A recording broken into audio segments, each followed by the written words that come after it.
이 시간 하나님께서 주시는 말씀은 창세기 23장 1절에서 4절까지의 말씀입니다. 구약성경 28쪽입니다.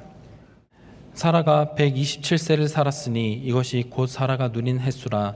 사라가 가나안 땅 헤브론 곧 기럇 아르바에서 죽음에 아브라함이 들어가서 사라를 위하여 슬퍼하며 애통하다가 그 시신 앞에서 일어나 나가서 헷 족속에게 말하여 이르되 나는 당신들 중에 나그네요 거류하는 자이니 당신들 중에서 내게 매장할 소유지를 주어 내가 나의 죽은 자를 내 앞에서 내어다가 장사하게 하시오. 아멘. 벌써 1월의 둘째 주를 맞이하고 보내게 됩니다. 1월은 영어로는 제뉴얼이라고 되어 있는데요. 이 단어는 로마 신화에 나오는 야누스라는 그 한 신화의 인물에서부터 왔습니다. 이 야누스는 얼굴이 앞과 뒤 양쪽에 있는 그러한 특별한 형상을 하고 있습니다. 그래서 이 야누스의 달이라는 뜻을 가진 라틴어인 야누아리우스라는 단어에서 이 1월의 제뉴얼이라는 영어 단어가 유래를 했습니다. 그런 점에서 볼 때 이 1월이라는 달은 지나온 과거를 돌아보고 또 앞으로 맞이하고 나아가야 될 새해를 바라보는 그러한 그 중간에 그 가운데 있는 달, 이런 의미가 담겨져 있다라고 우리는 유추해 볼 수 있습니다. 한 나라의 왕이 나이가 많아서 왕위를 물려줘야 하는데 자식이 없었습니다. 그래서 요즘 말로 하면 공채로 후계자를 뽑기로 했습니다. 전국 각지에서 후계자가 되겠다고 몰려들었습니다. 지식, 체력 등 여러 시험을 거쳐 최종 3명의 후보자가 결정이 되었습니다. 이제 왕은 마지막 시험, 마지막 얘기를 합니다. 그 나라에서 제일 높은 산이 있는데 그 산 정상에 다녀오라는 겁니다. 그리고 그 산 정상, 누구도 가보지 못한 그 산 정상에 가서 그 산 정상에 왔다라는 그 특별한 증표들을 각자 가지고 오도록 시험을 냈습니다. 물론 이 3명은 전부 다 산 정상에 올라갔다 왔습니다. 그리고 왕에게 각자 결과물을 보고하러 앞으로 나왔습니다. 첫 번째 사람은 산 꼭대기에 있는 특이한 돌멩이를 가져왔습니다. 두 번째 사람은 그곳에서만 자란다는 그렇게 전설 속에만 들리던 희귀한 약초를 가져왔습니다. 그런데 세 번째 사람은 손에 아무것도 없이 빈손으로 왔습니다. 임금은 화가 나서 세 번째 사람에게 말합니다. 아니, 자네는 왜 아무것도 가져오지 않았느냐? 왜 증표를 가져오지 않았느냐? 라고 다그쳤습니다. 그러자 그 사람은 오히려 당당히 이렇게 대답을 합니다. 왕이시여, 저는 그 산 꼭대기에 가서 무엇을 가져오는 대신에 산 너머에 있는 땅을 보았습니다. 그 땅은 너무도 좋은 땅입니다. 그리고 우리 모두가 그 땅에 가면 너무 좋을 것 같습니다. 왕이시여, 왕의 나라가 저 산만 넘어가면 왕의 나라가 훨씬 더 넓어질 겁니다. 우리 산을 넘어 갑시다. 여러분이 왕이라면 과연 누구를 후계자로 삼으시겠습니까? 예, 마음대로 하실 거죠? 아마도 미래를 바라보는 그 세 번째 사람을 후계자로 삼지 않겠습니까? 사람은 눈으로 무엇을 보느냐, 마음으로 무엇을 품느냐, 생각으로 무엇을 따르느냐가 참으로 중요합니다. 사람이 보아야 할 것은 비전입니다. 미래입니다. 소망입니다. 그 비전, 그야말로 그 비전이라는 영어 단어의 그 뜻대로 보는 거, 이게 참으로 중요합니다. 그 보는 거, 그것을 품고 살 때 우리의 인생은 무너지지 않고 방향을 놓치지도 않으며 끝내 우리가 도달해야 될 그 지점에 이르게 될 것입니다. 하나님의 말씀과 부르심은 그리스도인 모두가 따라야 할 비전입니다. 오늘 우리는 이 비전을 따라 끝까지, 그 약속의 말씀을 따라 끝까지 길을 걸어가는 한 믿음의 나그네, 곧 아브라함을 오늘 본문 속에서 보게 됩니다. 오늘 본문은 사라의 죽음과 매장지를 찾는 과정이 기록되어 있습니다. 저는 오늘 4절까지 보았지만 20절까지 다 보아야 전체 내용이 사실은 됩니다. 염두에 두고 말씀을 나눌 거고요. 하나님께서는 내 후손이 별과 같이 많아지리라, 이 땅이 내 소유가 되리라 라고 아브라함과 사라에게 약속하셨습니다. 하지만 그 약속을 함께 받고 함께 이루기 위해 지금껏 그 외로움도 견뎌낸 이 사라마저 죽고 아브라함도 점점 이미 노쇠해져 있습니다. 게다가 약속의 자녀인 이삭은 결혼도 못한 채 그대로 있습니다. 또한 이 땅을 다 주겠다고 하셨는데 정작 본인의 소유의 땅은 단 한 평도 현재 가진 것이 없습니다. 그러나 사라를 매장하는 과정에서 헷 족속들에게 당신의 땅에서 매장지를 달라고 하는 아브라함의 오늘 요구, 이 23장의 이 요구는 너무도 신학적으로 중요합니다. 아브라함의 일생에서 아브라함이 평가받는 데 있어서 오늘 23장 말씀은 너무도 중요합니다. 그는 어쩌면 초라한 노인입니다. 아내를 여의고 그 슬픔 가운데 그저 축 처진 그러한 노인에 불과할지 모릅니다. 그러나 그는 그 속에서도, 그 초라한 모습 속에서도 하나님의 약속의 말씀을 붙들고 오늘 땅을 사고 있다는 겁니다. 그리고 훗날 그 매장지를 산 것이 결국 이스라엘 백성들이 출애굽해서 들어온 가나안 땅이 됩니다. 저는 오늘 이 아침 본문을 통해 비전을 따라 걷는 신앙의 나그네로 사는 그 모습이 어떠해야 될지 몇 가지 점에서, 특별히 비전이라는 주제와 단어를 가지고 몇 가지 점에서 함께 생각해 보고자 합니다. 첫 번째로, 비전을 품은 나그네는 방향을 잃은 사람이 아니라 방향을 잡은 사람입니다. 4절 말씀입니다. 나는 당신들 중에 나그네요 거류하는 자이니 라고 얘기합니다. 지금 이 표현은 아브라함이 그들에게 자신을 소개하는 것, 자신의 정체성을 밝히는 것, 그런 내용입니다. 그런데 이 내용, 이 고백이 오늘 우리가 주목해야 될 부분입니다. 아브라함은 하나님의 부르심을 받고 떠나온 후 한 번도 본토로 돌아가지 않았습니다. 가나안 땅에 기근이 들었을 때도 비록 애굽으로 갔지만 본토로는 돌아가지 않았습니다. 여러분, 사람들은 본래 홀로 살 수가 없습니다. 그리고 본능은 아닐지라도 자기의 고향, 자기의 옛 추억이 있는 그 장소나 사건들을 늘 그리워합니다. 그런데 아브라함은 일가 친척 없는 낯선 땅에서 고향이 그리울 법한데도 불구하고 오직 하나님의 말씀을 따라 그 약속의 말씀을 믿고 그 땅에 살고 있다는 점입니다. 그러면서 그는 자신이 나그네입니다. 나는 당신들 중에서 거류하는 사람입니다. 정착민이 아닙니다. 그는 지금 비록 나그네처럼 이 사람들 속에 살지만 자신을 부르신 하나님의 약속을 지금 붙들고 있습니다. 왜냐? 그 약속은 분명히 이룰 하나님의 약속이며 축복이 될 것을 아브라함은 믿었기 때문에 그렇습니다. 그런데 여러분, 언제나 이 모습이요, 이 아브라함의 모습이 제가 볼 때는 그렇게 힘이 나는 모습 같아 보이진 않습니다. 물론 아내가 죽은 상황이라 더 그러겠지요. 그리고 읽는 제 느낌상 또 그런 것들이 투영이 되겠지요. 그러나 이 장면 속에서 아브라함의 믿음이 어땠다? 아브라함의 신앙이 어땠다? 라는 설명은 하나도 없습니다. 그저 독자인 우리들이 이 본문을 읽으며 느끼는 그런 바입니다. 그런데 저는 좀 쓸쓸하게 느껴집니다. 그러나 그 쓸쓸한 노인, 그 쓸쓸함 속에도 믿음이 분명히 있다는 게 보입니다. 오늘 그 부분이 중요합니다. 1955년 당시 24살의 구두수선공이었던 콜린 윌슨이라는 사람이 저술해서 전 세계의 지성인들을 놀라게 했던 아웃사이더라는 제목의 책이 있습니다. 그 책에 보면 이런 문장이 있어요. 환상을 보는 인간은 반드시 아웃사이더다.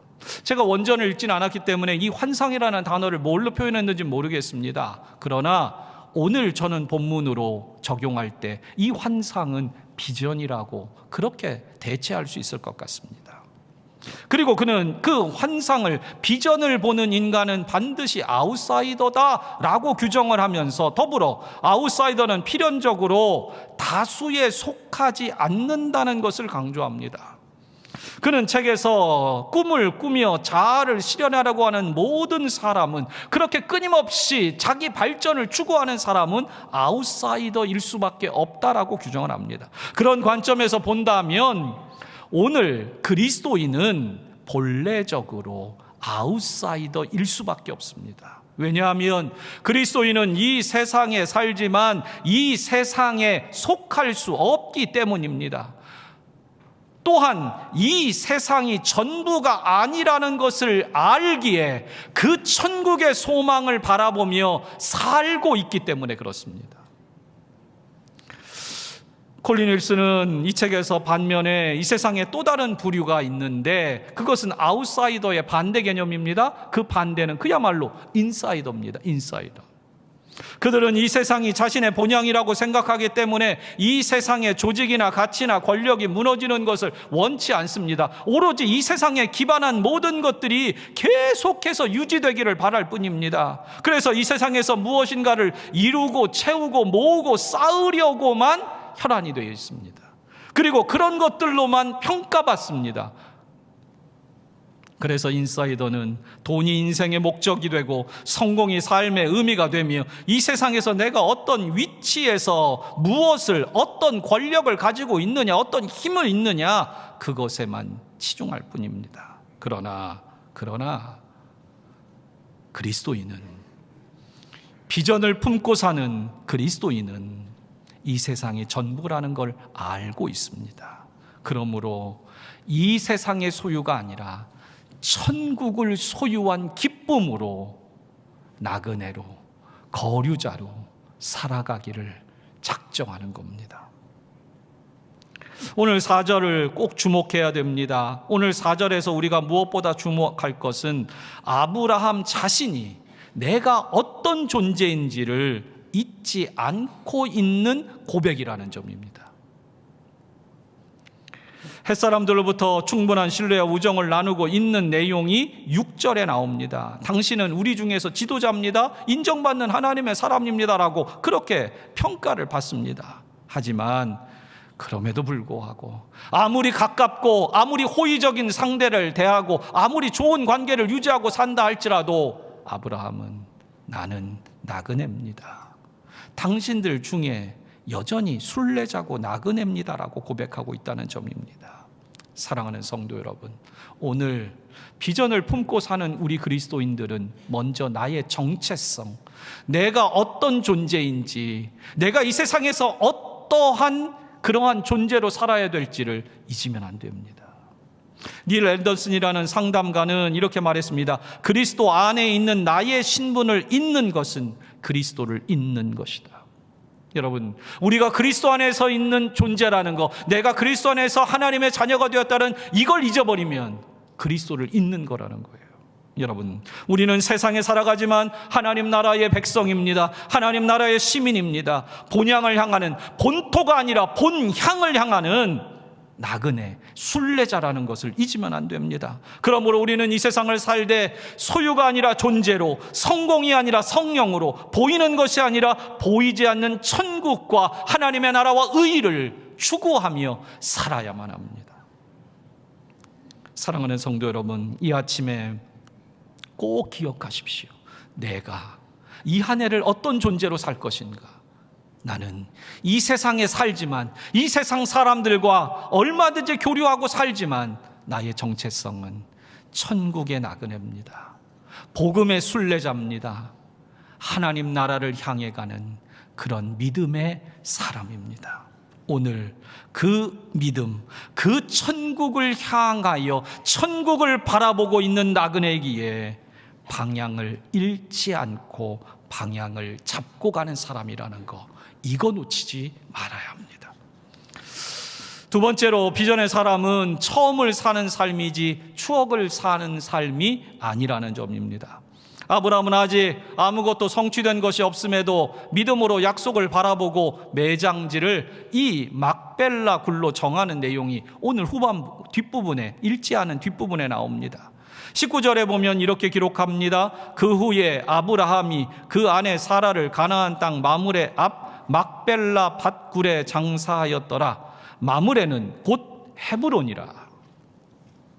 여기 마므레는 곧 헤브론이다. 이거 헤브론은 이 성경에 기록될, 이 저술될 당시의 지명을 얘기하는 겁니다. 그런데 과거에 아브라함이 있을 때는 헤브론이라고 부른 게 아니라 마므레라고 불렀다는 겁니다. 가나안에서.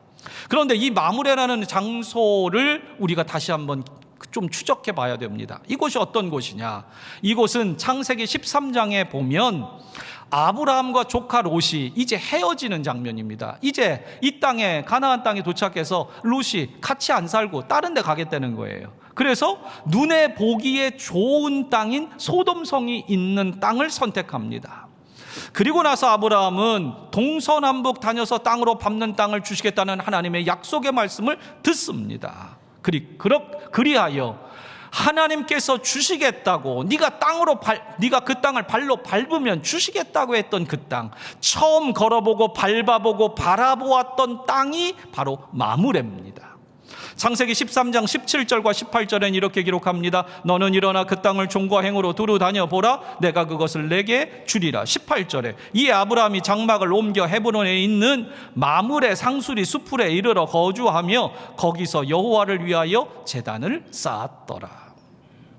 여러분, 이 마므레는 하나님의 약속을 처음 그 땅에 대한 구체적으로 밟았던 약속의 땅입니다. 약속의 말씀을 듣고 왔고 그 약속의 땅을 처음 밟았던 땅이 이 마므레라는 곳입니다. 하지만 지금 현재로서 하나님의 약속은 전혀 성취되지 않은 것만 같습니다. 많은 자손을 주겠다고 하셨는데 이삭은 아직 결혼도 하지 못했습니다. 사라는 열방의 어미가 된다고 해서 이름까지 바꿔주셨는데도 그러한 소리조차, 그러한 입장조차, 그런 명성조차 얻어보지 못하고 사라는 죽었습니다. 게다가 그 땅을 주시겠다고 했건만 아내를 장사할, 매장할 땅조차 하나 없습니다. 어쩌면 이 상황 속에 아브라함의 마음이 어땠을까? 내가 하나님 말씀대로 살아왔는데 이것뿐이란 말인가? 수십 년을 여기서 살았는데 하나님이 약속한 자녀도 얻었는데 이것뿐이란 말인가? 어쩌면 마음에 낙심이 됐을지도 모릅니다. 그런데 놀라운 건 아브라함은 하나님을 믿었다는 겁니다. 여러분, 오늘 23장 본문에는 아브라함이 믿었다, 아브라함이 지켰다 이런 얘기는 없습니다. 그러나 오늘 본문에 그 땅을 값을 주고 샀다는 것, 거기에 아브라함의 믿음이 있다는 겁니다. 오늘 우리는 지금 힘들고 어려운 삶 속에서도 아브라함이 그 땅을 돈을 지불하고 사는 이 내용을 신학적으로는 너무도 중요하게 여깁니다. 후에 이것은 신학적으로 그가 산 이 땅은 후에 예수 그리스도의 대속의 은혜, 값을 치르는 십자가의 은혜로 그것이 연장됩니다. 그러나 오늘 어찌됐건 이 장면 속에서 그 처음 땅을 끝까지 그 자리에 머무는 이 아브라함을 봅니다. 저는 여기서 영적인 원리를 하나 묵상하게 됩니다. 여러분, 비전이 있는 사람은 항상 처음을 붙드는 사람입니다. 아브라함은 사라와 처음 왔던 곳이니까 그 땅을 사겠다는 것이 아닙니다. 하나님께서 처음 주셨던 약속의 말씀입니다. 처음 주시면서 그 땅을 동서남북으로 다녀봐라. 그러면 내가 그 땅을 너에게 주겠다고 약속했던 그 처음에 그 땅이기 때문에 그렇습니다. 여러분, 아브라함은 과거에 이 땅을 사는 것이 아니라 지금 그 땅을 사며 하나님의 약속을 붙드는 겁니다. 그는 하나님의 처음 약속과 하나님의 처음 주신 비전을 지금도 잊지 않고 붙드는 겁니다. 아니, 자신의 처음 마음을 다잡고 있는 겁니다. 여러분, 비전을 품고 사는 사람은 날마다 처음으로 돌아가는 사람입니다. 처음으로 돌아간다는 것은 아무것도 없던 빈털털이었던 원점으로 돌아간다는 뜻이 아닙니다. 본질로 돌아가는 것이고, 그 싱싱한 처음 마음으로, 그 뜨거운 마음으로 돌아가는 겁니다. 사랑하는 성도 여러분, 여러분의 처음 마음을, 주님께 약속을 처음 들었던 그 약속의 말씀을 버리지 마십시오. 지금 아무것도 없는 것 같아도 하나님이 살아계시고 하나님이 살아계시는 한 그 약속은 살아있습니다. 그렇다면 내가 그 처음 마음, 그 받았던 처음의 그 가슴, 이것을 다시 뜨겁게 가져야 합니다. 정우승 시인의 봄길에는 이런 구절이 있습니다. 길이 끝난 곳에서 길이 되는 사람이 있다. 길이 되어 한없이 걸어가는 사람이 있다. 저는 이 시를 다 해석하려고 하는 건 아닙니다. 그러나 여기 오늘 말씀 그 시의 쉽기처럼 길이 끝난 곳에서도 한없이 걸어가는 사람. 여러분, 길이 사라진 그곳에 눈물만 흘리며 길이 나타나기를 한탄하는 사람은 혹시 아닙니까? 길이 끝난 곳에서라도 우리는 길을 찾고 길을 만들어야 됩니다. 왜냐? 비전이 있기 때문에.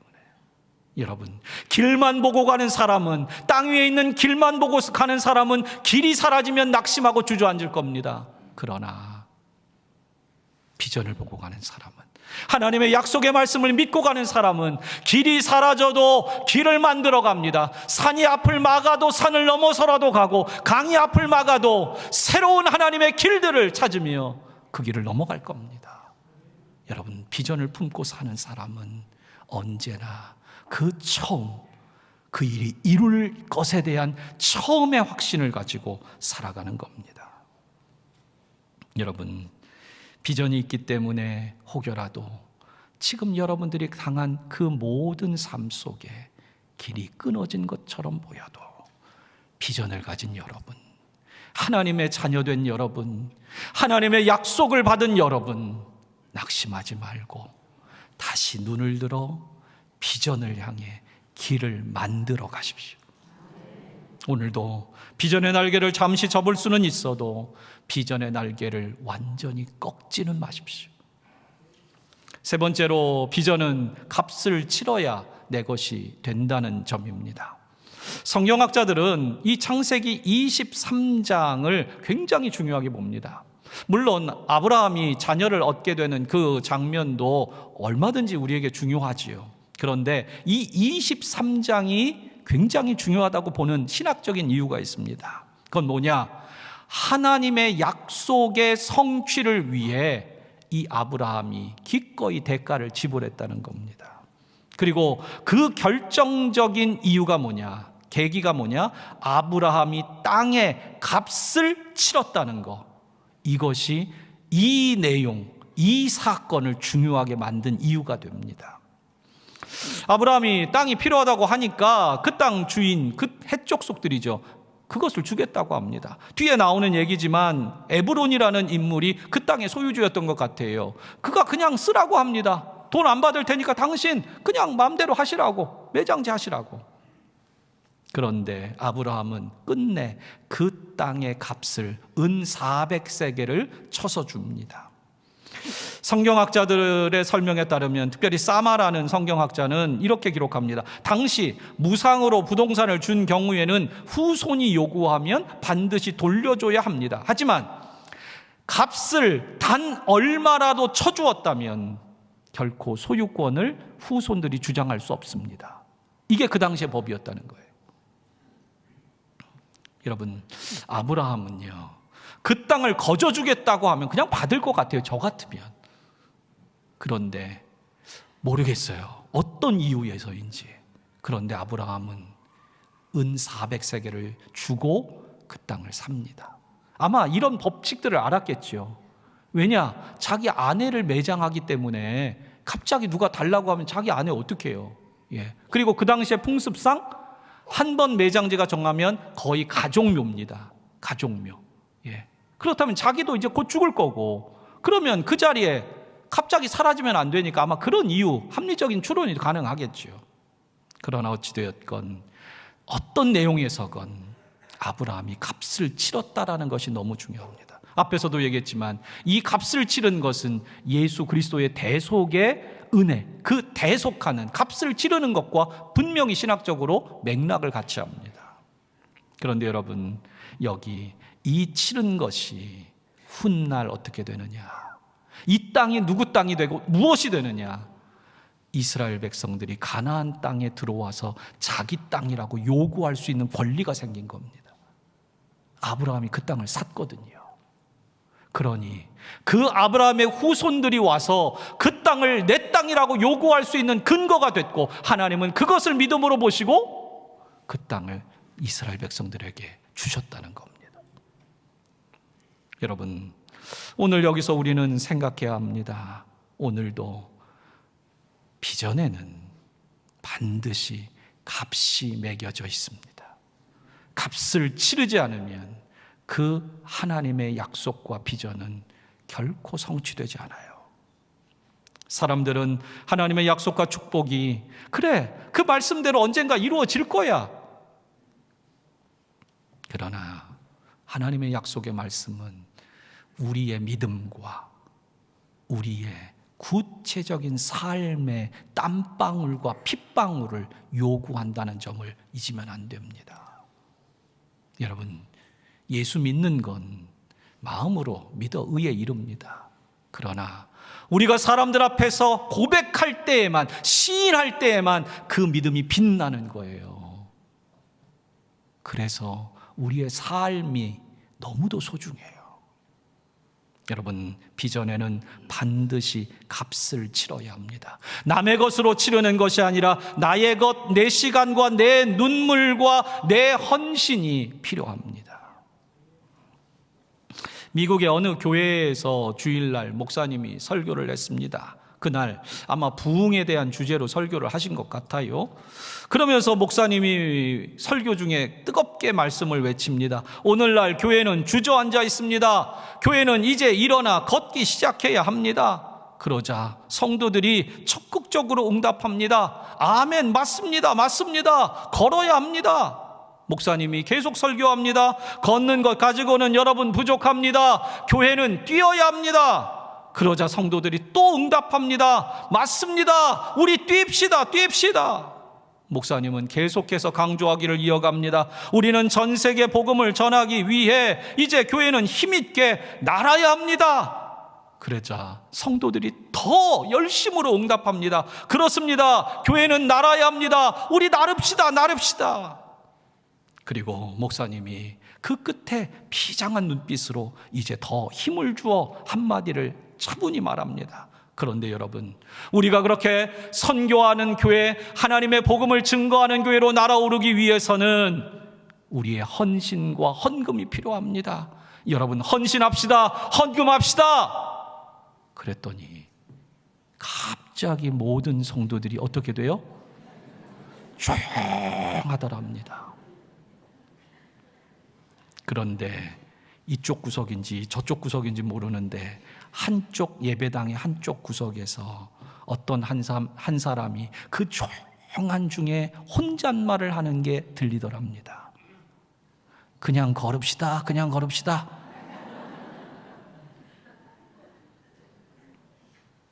저는 이 예화를 읽으며 뜨끔했습니다. 왜냐하면 제가 바로 그 구석에서 외친 한 사람이어서 제가 뜨끔했습니다. 이만하면 됐지. 내가 이 정도면 됐지. 잘 믿고 있잖아. 나 이 정도면 뛰는 거 아니야? 나는 것까지는 안 돼도 뛰잖아. 어쩌면 이런 마음이 제 속에 있었기 때문에 그렇습니다. 온 지 얼마 안 된 담임 목사의 부끄러운 고백이라고 여겨주십시오. 그러나 이제 우리 걷지만 말고 뜁시다. 뛰지만 말고 나릅시다.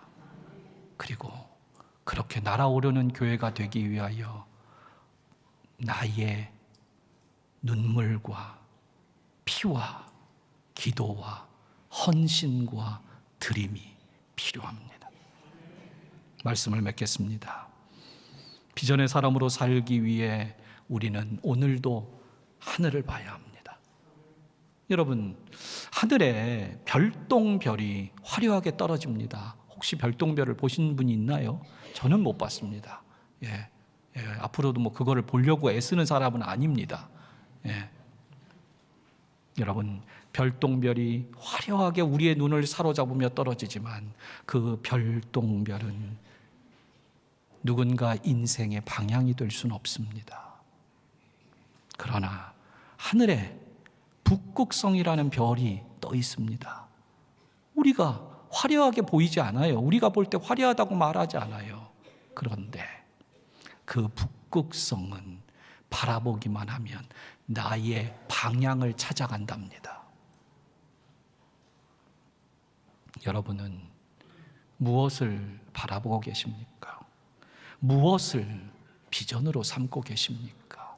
그래, 이렇게 살다 죽으면 되지 뭐. 이 정도 믿다가 천국 가겠지. 여러분, 생명은 그 생명의 힘을 감출 수 없습니다. 오늘 화려한 것보다 변하지 않는 복음의 진리를 바라보십시오. 예수 그리스도가 진리고 예수 그리스도의 말씀이 기준이며 그 말씀을 바라보고 따를 때 우리에게 하나님의 놀라운 은혜가 주어집니다. 성도 여러분, 비전의 사람으로 살기 위해 처음 주신 약속의 말씀을 내 속에 등불처럼 품고 살아가십시오. 또한 무엇보다 비전의 사람으로 살기 위해 반드시 비전의 값을 지불하십시오. 그렇게 이 한 주간도 말씀의 사람으로 비전의 사람으로 살기 위해 거룩한 열심을 다하는 모든 성도님들 되시기를 축복합니다. 기도하겠습니다.